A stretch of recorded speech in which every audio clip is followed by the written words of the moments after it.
Hey guys, this is Pedro from Cinemilled, and I wanted to do a quick video before I do the other video of my arm extensions, explaining why we're doing arm extensions. And because, as some of you know, DJI has talked about longer arms. If you notice on the inside of your arm, it says A. They have released even price lists to dealers about B and C arms, which are different lengths. And I wanted to get into why the arm extensions is a much better solution to the problem, why the arm extensions is a cheaper solution and smarter solution, and why what's involved with the DJI longer arms if they go ahead and release them the way that I have seen them. So let's go into explaining what I just talked about.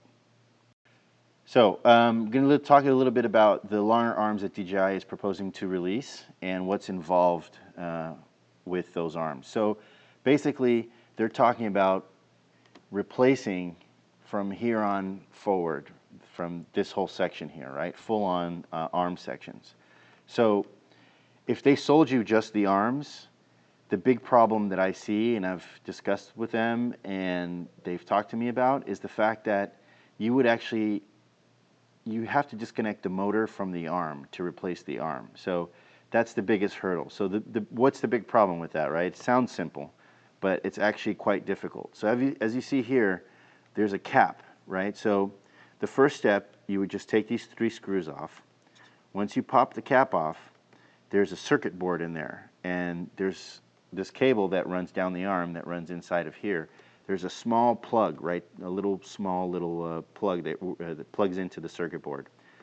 At the factory, when they're assembling this, they put a little bit of silicone glue, and then they put the cap on. And what happens is the silicone glue gets squished, and so it gets spread around the connector so that the connector doesn't back out, which is what they were trying, that was their intention. But then it also gets stuck onto the cap. So what happens is if you just try to pry the cap off, you may rip the connector off the circuit board or break the circuit board. So that's the first danger zone of installing DJI long arms if they ever sell them to the public. The second part is you then have to lift the board off of this mount so that you can then disconnect the cable. And there's still a little bit of glue, and when I started pulling up on the board, the board started to bend and it didn't want to release. So I can see people breaking or cracking their boards and potentially ruining their Ronins as they're trying to do that. So once you have the board loose, you still have to very carefully pry the connector off, remove all the silicone glue that's around it, and carefully pry that connector off. So once the connector's off, you're still not done yet. So they use a 6-axis CNC machine. So this is like a compound curve inside of this arm, and they have very small little openings, and the connector is rectangular.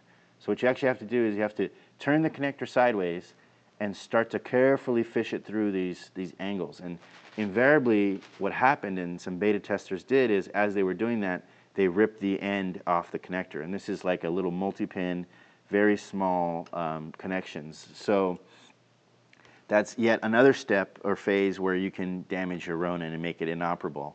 So once you get that out, then these two disconnect, and you take the 4 bolts off the back, and you can put on the longer DJI arms. So that just takes care of, and then essentially you have to do the same thing on this side and fish the cable through, and it's very complicated. And it's complicated enough to the point where at the moment, it's not official, but what I heard is if they do release the longer arms, what they're going to do is they're going to have you send your Ronin in to pro support for them to get installed on there.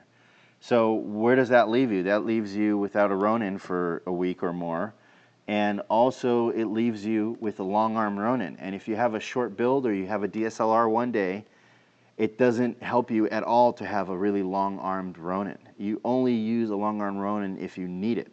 So then you're stuck. So this is why our solution with the arm extensions is really, in our view, the best solution, because you can easily go back and forth between a long arm setup and the stock length. It just, just take the bolts off, put this thing on here, put the bolts in, extend the cable out, and then hide the cable back in here, and you're good to go. And we're going to go into that in another tutorial you can watch about how to install the arm extensions. But basically, so the moral of the story is DJI long arms that you've heard about require an extensive install that is semi-permanent. It's not something you want to be doing very often.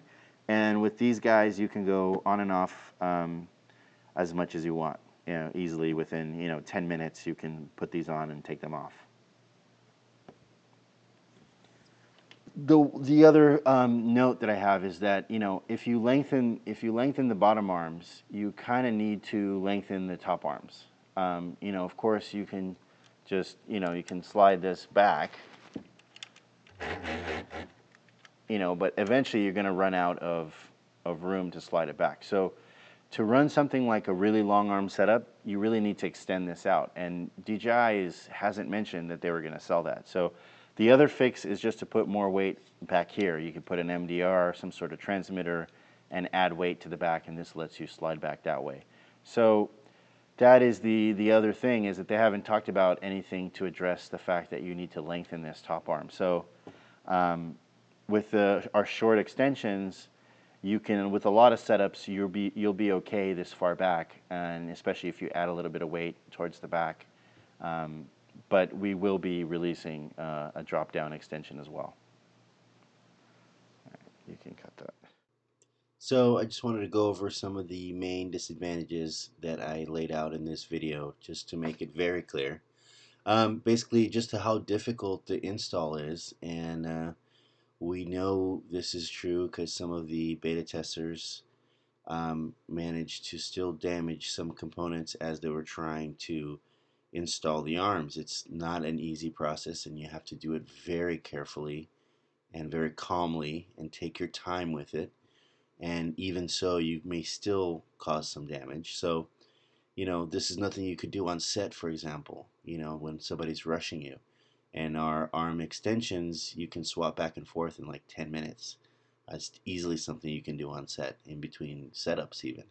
So, and then the last thing is this rumor that they might have you actually send your Ronin in to get the arms installed so that they can install it, so they are not inundated with people installing the arms and having problems. So that's not an official, that's just the rumor I'm hearing of how they're going to deal with this install situation. So, last of which, I heard how much their arms are going to be, and I believe ours are definitely cheaper, less expensive. So that's always a good reason. But basically, the most important thing is the ease of changing your Ronin back and forth when using arm extensions rather than replacing the whole arm. Um, so I hope this clears up any questions everybody had, or any misinformation that was out there about swapping over arms, or you just simply didn't know that it's a complicated deal. So make sure to check out our other video. We're going to go into actually installing and a lot more detail about what it takes to, or what's involved with balancing, and little tips and tricks and gotchas on using longer arms. So check that video out, and our arm extensions are available for purchase on our website. They are $3.99, and really expands what you can do with your Ronin, the kind of cameras you could put on there, map box lenses, all this great stuff.